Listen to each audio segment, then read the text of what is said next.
मनुष्य शरीर प्राप्त करने की महिमा। धर्म आचरण ही मुख्य कर्तव्य, शरीर और संसार की दुखरूपता तथा नश्वरता। मोक्ष धर्म का निरूपण। गरुड़ जी ने कहा, हे दया सिंधु, अज्ञान के कारण जीव जन्म मरण रूपी संसार चक्र में पड़ता है, यह मैंने सुना। अब मैं मोक्ष के सनातन उपाय को सुनना चाहता हूं। हे भगवन, हे देव देवेश, हे शरणागत वत्सल, सभी प्रकार के दुखों से मलिन तथा सार रहित इस भयावह संसार में अनेक प्रकार के शरीर धारण करके अनंत जीव राशियां उत्पन्न होती हैं और मरती हैं, उनका कोई अंत नहीं है। ये सभी सदा दुख से पीड़ित रहते हैं, इन्हें कहीं सुख नहीं प्राप्त होता। हे मोक्षेश, हे प्रभु, किस उपाय के करने से इन्हें इस चक्र से मुक्ति प्राप्त हो सकती है, इसे आप मुझे बताएं। श्री भगवान ने कहा, हे गरुड़, तुम इस विषय में मुझसे जो पूछते हो मैं बतलाता हूं, सुनो। जिसके सुनने मात्र से मनुष्य संसार से मुक्त हो जाता है, वह परम ब्रह्म परमात्मा निष्कल, कला रहित, परम ब्रह्म स्वरूप, शिव स्वरूप, सर्वज्ञ, सर्वकर्ता, सर्वेश्वर, निर्मल तथा अद्वय, द्वैत भाव रहित है। वह परमात्मा स्वतः प्रकाश है, अनादि, अनंत, निर्विकार, परात्पर, निर्गुण और सतचित्त आनंद स्वरूप है। यह जीव उसी का अंश है। जैसे अग्नि से बहुत से स्फुलिंग चिंगारियां निकलते हैं, उसी प्रकार अनादिकालीन अविद्या से युक्त होने के कारण अनादिकाल से किए जाने वाले कर्मों के परिणाम स्वरूप देह आदि उपाधि को धारण करके जीव भगवान से पृथक हो गए हैं। वे जीव प्रत्येक जन्म में पुण्य और पाप रूप सुख दुख प्रदान करने वाले कर्मों से नियंत्रित होकर तत तत जाति के योग से देह, शरीर, आयु और कर्म अनुरोगी भोग प्राप्त करते हैं। हे खग, इसके पश्चात भी पुनः वे अत्यंत सूक्ष्म लिंग शरीर प्राप्त करते हैं और यह क्रम मोक्ष पर्यंत स्थित रहता है। ये जीव कभी स्थावर अर्थात वृक्ष लता आदि जड़ योनियों में, पुनः कृमि योनियों में, तदंतर जलचर, पक्षी और पशु योनियों को प्राप्त होते हुए मनुष्य योनि प्राप्त करते हैं। फिर धार्मिक मनुष्य के रूप में और पुनः देवता तथा देवयोनि के पश्चात क्रमशः मोक्ष प्राप्त करने के अधिकारी होते हैं। उद्भिज, अंडज, स्वेदज और पिंडज, इन चार प्रकार के शरीरों को सहस्त्रों बार धारण करके उनसे मुक्त होकर पुण्य प्रभाव से जीव मनुष्य शरीर प्राप्त करता है और यदि वह ज्ञानी हो जाए तो मोक्ष प्राप्त कर लेता है। जीवों की 84 लाख योनियों में मनुष्य योनि के अतिरिक्त अन्य किसी भी योनि में तत्व ज्ञान प्राप्त नहीं होता। पूर्वोक्त विभिन्न योनियों में हजारों हजार करोड़ों बार जन्म लेने के अनंतर उपार्जित पुण्य पुंज के कारण कदाचित मनुष्य योनि प्राप्त होती है। मोक्ष प्राप्ति के लिए सोपानभूत यह दुर्लभ मनुष्य शरीर प्राप्त करके इस चक्र से जो अपने को मुक्त नहीं कर लेता, उससे अधिक पापी और कौन होगा। उत्तम मनुष्य शरीर में जन्म प्राप्त करके और समस्त शौठव संपन्न अविकल इंद्रियों को प्राप्त करके भी जो व्यक्ति अपने हितों को नहीं जानता, वह ब्रह्म घातक होता है। शरीर के बिना कोई भी जीव पुरुषार्थ नहीं कर सकता, इसलिए शरीर और धन की रक्षा करता हुआ इन दोनों से पुण्य उपार्जन करना चाहिए। मनुष्य को सर्वदा अपने शरीर की रक्षा करनी चाहिए, क्योंकि शरीर सभी पुरुषार्थों का एकमात्र साधन है, इसलिए उसकी रक्षा का उपाय करना चाहिए।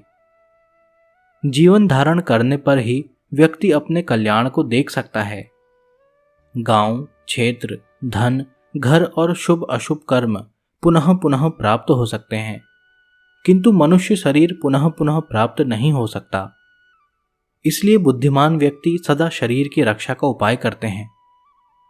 कुष्ठ आदि के रोगी भी अपने शरीर को त्यागने की इच्छा नहीं करते।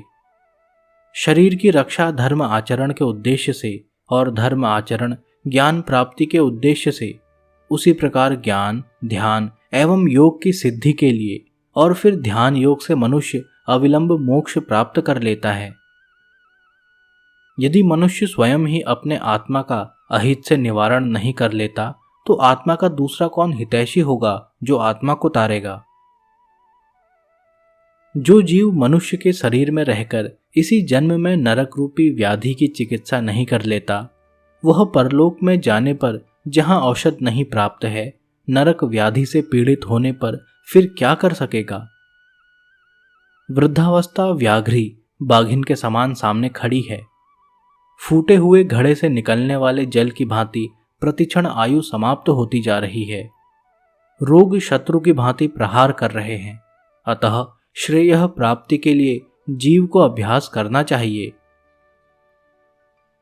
जब तक दुख प्राप्त नहीं होता, जब तक आपत्तियां घेर नहीं लेती और जब तक इंद्रियों में वैकल्य शिथिलता नहीं आ जाता, तब तक श्रेय प्राप्ति के लिए अभ्यास करते रहना चाहिए। जब तक यह शरीर है तभी तक तत्व ज्ञान का अभ्यास करना चाहिए। भवन में आग लग जाने पर कौन ऐसा दुर्बुद्धि मनुष्य है जो कुआं खोदना प्रारंभ करता है। बहुविध सांसारिक कार्य प्रपंचों में व्यस्त रहने के कारण काल का ज्ञान नहीं होता। यह क्लेश की बात है कि मनुष्य अपने सुख दुख और हित की बात को नहीं समझता। संसार में जीवों को उत्पन्न होते हुए, रोग आदि से दुखी होते हुए, मृत्यु प्राप्त करते हुए और आपत्तिग्रस्त तथा दुखी देखकर भी सांसारिक मनुष्य मोह रूपी मदिरा को पीकर कभी भी भयभीत नहीं होता। भौतिक संपत्ति स्वप्न के समान नश्वर क्षणभंगुर है। यौवन भी पुष्प के समान मुरझा जाने वाला है। आयु बादलों में चमकने वाली बिजली के समान चंचल है। यह सब जानते हुए भी मनुष्य को कैसे धैर्य हो सकता है। एक तो मनुष्य की 100 वर्ष की आयु ही बहुत थोड़ी है, उसमें भी निद्रा और आलस्य के वशीभूत होकर उसका आधा भाग बीत जाता है और जो शेष है वह भी बाल्यावस्था, रोग और जरा में होने वाले दुख से चला जाता है और जो थोड़ा बचा वह भी निष्फल ही बीत जाता है। प्रारंभ करने योग्य कार्य के विषय में जो उद्योग नहीं करता और जहां ब्रह्म चिंतन आदि में जागरूक रहना चाहिए वहां वह सोता रहता है। इसके विपरीत जहां सदा सदा भय विद्यमान है, उस संसार में वहां वह विश्वस्त है। ऐसा जो मनुष्य है वह अभागा क्यों नहीं मर जाएगा। जल में उठने वाले फेन के समान अतीव क्षणभंगुर देह को प्राप्त करके जीवात्मा उसमें स्थित रहता है। यह शरीर ही उसको प्रिय संवास के रूप में प्रतीत होता है, किंतु इस अनित्य शरीर में जीवात्मा निर्भय होकर कैसे रह सकता है। जो अहित करने वाले विषय भोगों में ही हित बुद्धि रखता है तथा अनिश्चित पुत्र कलत्र देह गेह आदि को स्थायी समझता है और भौतिक धन संपत्ति आदि अनर्थकारी वस्तुओं में जो अर्थ बुद्धि रखता है, वह अपने परमार्थ को नहीं जानता। जो यह जगत किसी का नहीं हुआ ऐसा देखते हुए भी गिर रहा है और आत्मज्ञान विषयक वचनों को सुनते हुए भी जिसे बोध नहीं होता, पढ़ करके भी उसका अर्थ नहीं समझता, ऐसा इसलिए होता है कि जीव भगवान की माया से मोहित है। मृत्यु, रोग और जरा रूपी ग्राहों के द्वारा गंभीर काल सागर में डूबते हुए इस जगत को कोई भी नहीं जान पाता।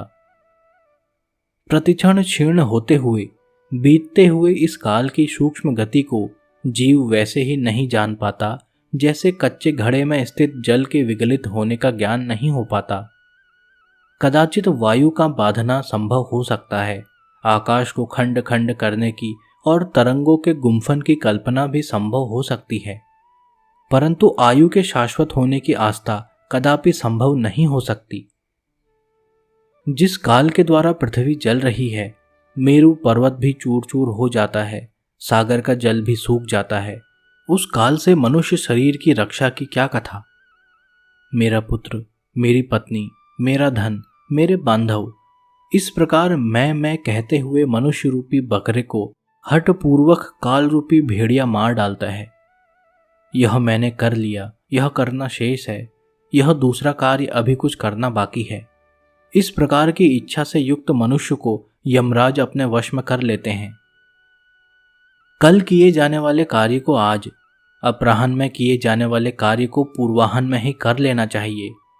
क्योंकि मनुष्य ने अपना कार्य कर लिया है अथवा नहीं, इसकी प्रतीक्षा मृत्यु नहीं करती। वृद्धावस्था जिसको रास्ता दिखाने वाली है, अतयुग्र योग ही जिसके सैनिक हैं, ऐसे मृत्यु रूपी शत्रु के तुम सम्मुख स्थित हो, फिर उस प्रबल शत्रु से रक्षा करने वाले परमात्मा की ओर क्यों नहीं देखते, अर्थात उनकी ओर उन्मुख क्यों नहीं होते। तृष्णा रूपी सूल में बिधे हुए और विषय वासना रूपी घी से सींचे हुए तथा राग द्वेष रूपी अग्नि में पके हुए मनुष्य को मृत्यु खा जाती है। यह जगत ऐसा है कि इसमें मृत्यु बालकों, युवकों, वृद्धों और गर्भस्थ जीवों सभी को ग्रस लेती है। जब जीव अपने देह को भी यहीं छोड़कर यमलोक में चला जाता है, तो फिर स्त्री, माता पिता और पुत्र आदि से किस प्रयोजन से संबंध स्थापित किया जाए। यह संसार दुख का मूल कारण है, इसलिए इस संसार से जिसका संबंध है वही दुखी है, और जिसने इस जगत का त्याग किया वही मनुष्य सुखी है। दूसरा कोई भी कभी भी सुखी नहीं है। यह संसार सभी प्रकार के दुखों का उत्पत्ति स्थान है, सभी आपत्तियों का घर है और सभी पापों का आश्रय स्थान है। इसलिए ऐसे संसार को क्षण मात्र में त्याग देना चाहिए। लौह एवं लकड़ी से बने हुए पाशों से बंधा हुआ मनुष्य मुक्त हो सकता है, किंतु पुत्र और पत्नी रूपी पाशों से बंधा मनुष्य कभी भी मुक्त नहीं हो सकता। मनुष्य अपने मन को प्रिय लगने वाले जगत में जितने पदार्थों से संबंध बनाया जाता है, उतने ही अधिक शोक के कीले उसके हृदय में गढ़ते जाते हैं। यह बड़े खेद की बात है कि मनुष्य के देह में स्थित शब्द, स्पर्श, रूप, रस, गंध विषयों का आहार करने वाली इंद्रिय रूपी चोरों ने इस लोक के समस्त धन को अपहृत करके इसे नष्ट कर दिया है, अर्थात परलोक के लिए हितकारी धर्म रूपी जो धन है उसका इंद्रियों ने हरण कर लिया है। मांस लोभी मत्स्य जैसे बंसी में लगे हुए लोहे के अंकुश को नहीं जान पाता, उसी प्रकार विषयों से प्राप्त होने वाले प्रातिभासिक सुख के लोभ से जीव यम यातना की परवाह नहीं करता। हे गरुड़, जो अपने हित और अहित को नहीं जानते, सदा कुमार्ग पर चलने वाले हैं और मात्र पेट भरने में ही जिसका सारा अध्यवसाय रहता है, वे मनुष्य नरकगामी हैं। निद्रा, मैथुन और आहार आदि की स्वाभाविक प्रवृत्ति सभी प्राणियों में समान रूप से विद्यमान रहती है। उनमें जो वास्तविक हित अहित को जानने वाला ज्ञानवान है वह मनुष्य कहा जाता है, और उस ज्ञान से जो शून्य है वह पशु कहलाता है। मूर्ख मनुष्य प्रातःकाल मल मूत्रों के वेग से, मध्य दिन में क्षुधा और तृषा से तथा रात्रि में काम क्रीड़ा और निद्रा से बाधित रहते हैं। हाय, यह खेद की बात है कि अज्ञान से मोहित होकर सभी जीव अपनी देह, धन, पत्नी आदि में आसक्त होकर बार बार पैदा होते हैं और मर जाते हैं।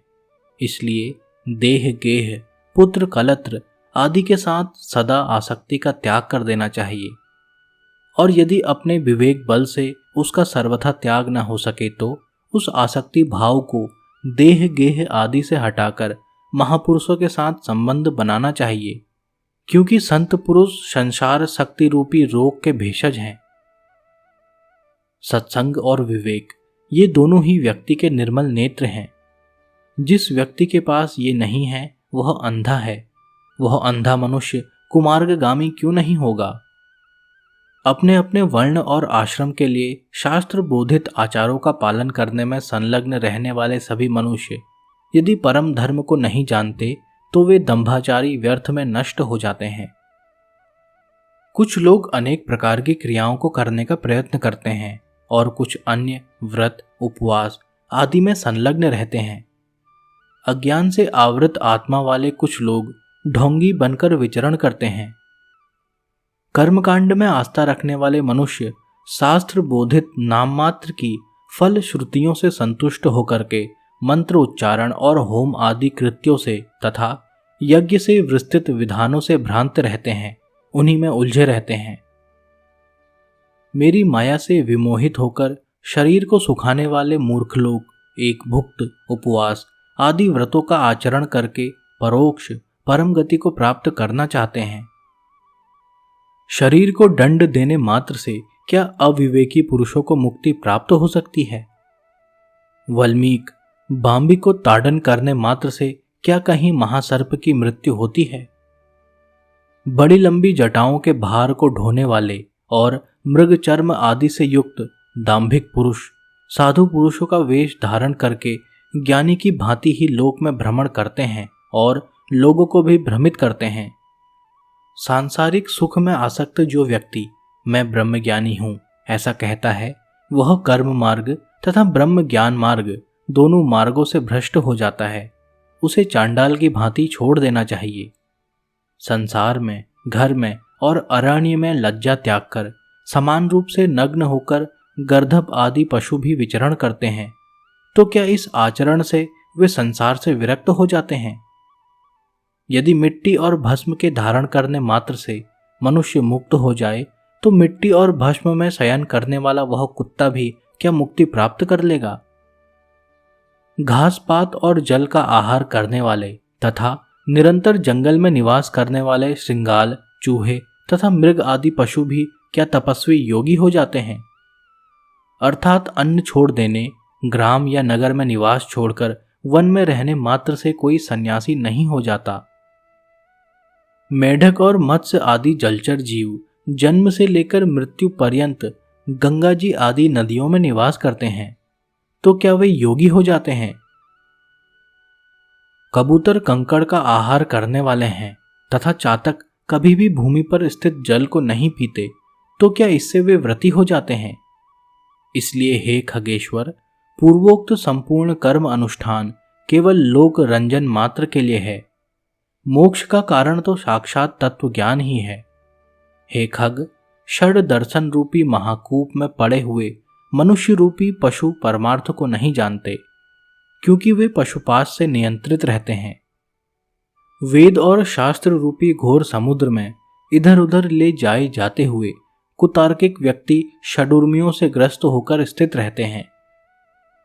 वेद शास्त्र और पुराणों को जानने वाला भी जो मनुष्य परमार्थ को नहीं जानता, विडंबनाग्रस्त उसका पूर्वोक्त संपूर्ण ज्ञान कौवे के कांव कांव करने जैसा है। परम तत्व से परामुख जीव यह ज्ञान है, यह ज्ञेय है, इसी चिंता से व्याकुल होकर रात दिन शास्त्रों का अध्ययन करते हैं। काव्य उचित अलंकारों से सुशोभित गद्य वाक्य रचना या छंदबद्ध कविता की रचना करने पर भी विषय उपभोग के प्रति लालायित इंद्रियों वाले तत्व ज्ञान रहित मूढ़ व्यक्ति नाना चिंताओं के कारण दुखी रहते हैं। परम तत्व की प्राप्ति तो अन्य प्रकार से होती है, किंतु लोग अन्य प्रकार के उपाय करके क्लेश प्राप्त करते हैं। शास्त्र का भाव तो कुछ और होता है, परंतु वे उसकी व्याख्या कुछ दूसरे प्रकार से करते हैं। कुछ अहंकारी व्यक्ति गुरु उपदेश आदि को प्राप्त न करके भी उन्मनी भाव के विषय में कहते हैं, पर वे स्वयं उसका अनुभव नहीं करते। बहुत से लोग वेद और शास्त्र का अध्ययन तो करते हैं और परस्पर एक दूसरे को बोध भी कराते हैं, तात्पर्य समझते हैं, पर वे परम तत्व के विषय में उसी प्रकार कुछ नहीं जानते जिस प्रकार कलशी, पाकरस, भोजन आदि को नहीं जानती। पुष्प को धारण तो सिर करता है, किंतु उस पुष्प की गंध को नासिका ही जानती है। इसी प्रकार वेद और शास्त्र का अध्ययन तो लोग करते हैं, किंतु वेद और शास्त्र के भाव का बोध करने वाला दुर्लभ है। मूर्ख मनुष्य अपने हृदय में स्थित परम तत्व को, परमात्मा के अंश को नहीं जानता और उसे जानने के लिए शास्त्रों के अध्ययन में उसी प्रकार भटकता फिरता रह जाता है, जैसे कोई मूर्ख ग्वाला अपनी कोख में बकरे को पकड़े रखने पर भी उसको खोजने के लिए कुएं में देखता है। संसार के मोह का नाश करने के लिए शास्त्र के शब्दों के अर्थ को जानना मात्र पर्याप्त नहीं है।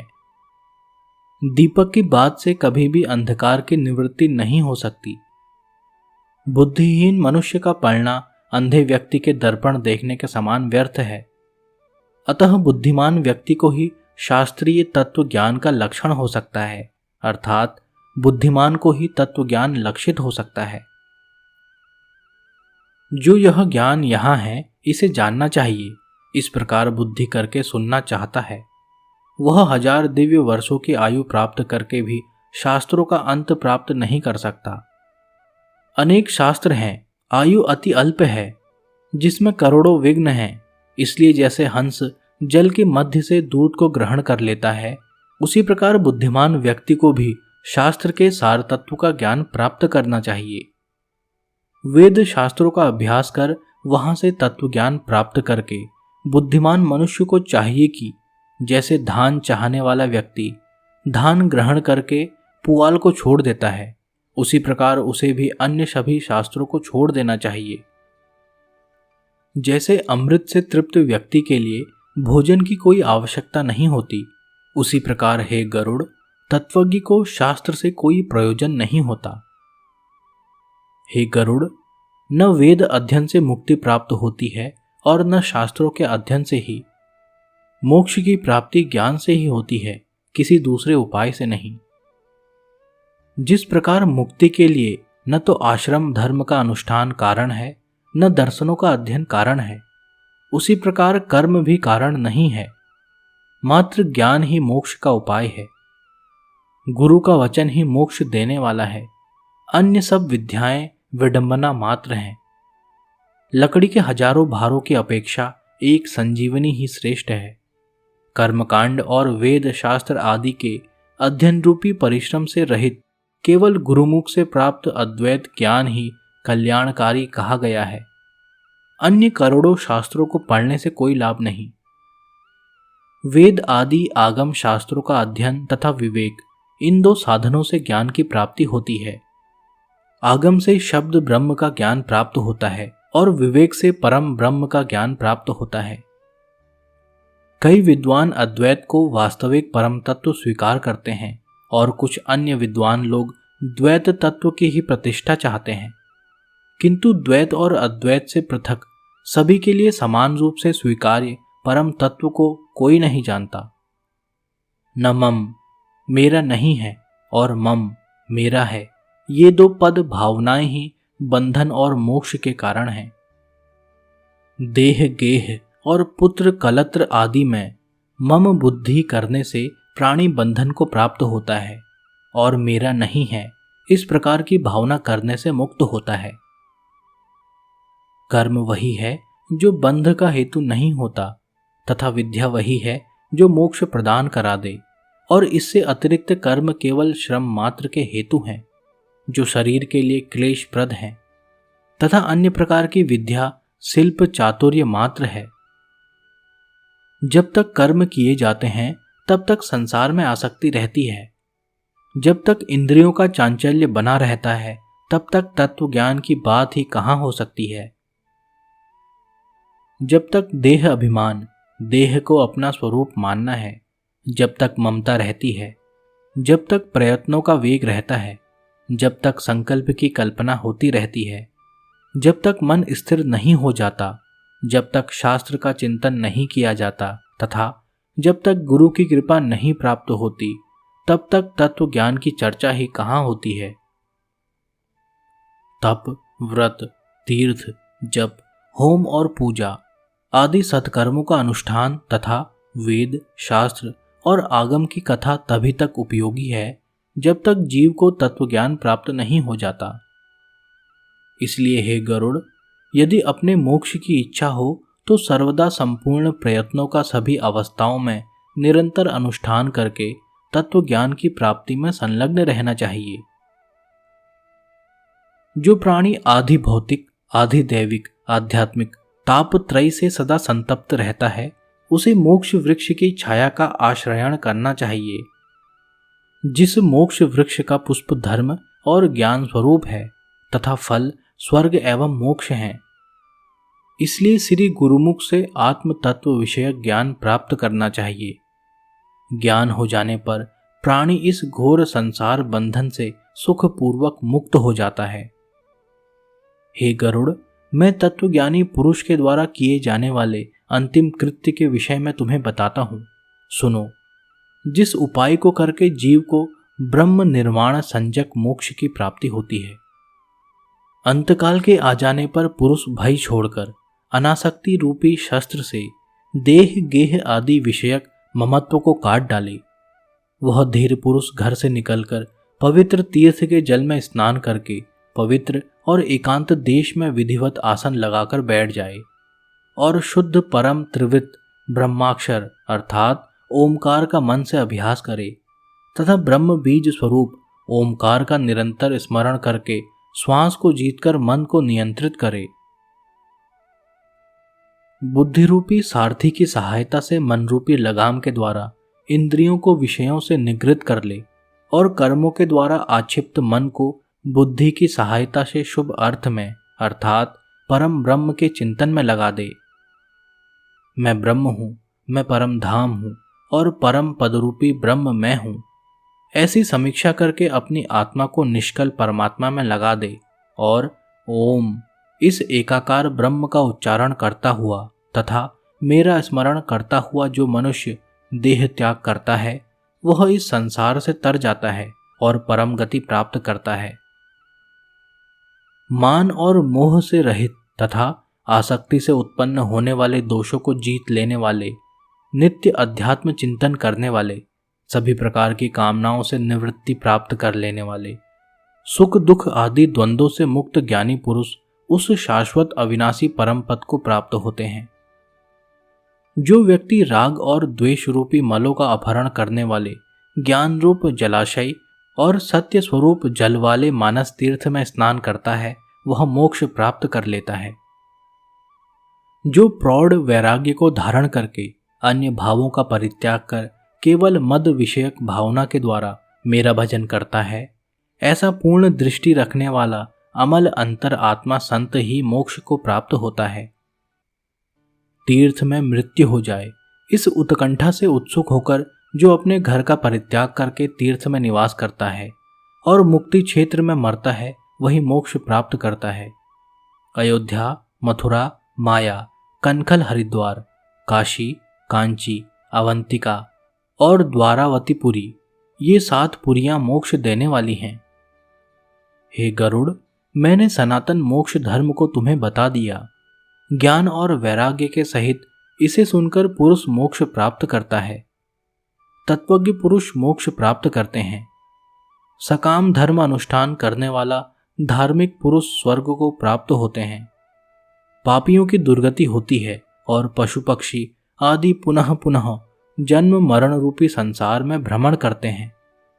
इस प्रकार सभी शास्त्रों का सारोद्धार मैंने 16 अध्यायों में कह दिया। अब और क्या सुनना चाहते हो? सूत जी ने कहा, हे राजन, गरुड़ जी ने भगवान के मुख से ऐसा वचन सुनकर उन्हें बार बार प्रणाम करके अंजलि बांधकर इस प्रकार कहा। गरुड़ जी ने कहा, हे देवादिदेव महादेव, हे नाथ, हे प्रभु, अपने अमृतमय वचनों को सुनाकर आपने मुझे भवसागर से तार कर दिया। अब मेरा संदेह समाप्त हो गया और मैं कृतार्थ हो गया हूं, इसमें संशय नहीं। ऐसा कहकर गरुड़ जी मौन होकर भगवत ध्यान परायण हो गए। स्मरण करने से जो दुर्गति का हरण कर लेते हैं, पूजन और यज्ञ के द्वारा जो सद्गति प्रदान करते हैं और अपनी परम भक्ति के द्वारा जो मुक्ति प्रदान करते हैं, वे हरि मेरी रक्षा करें।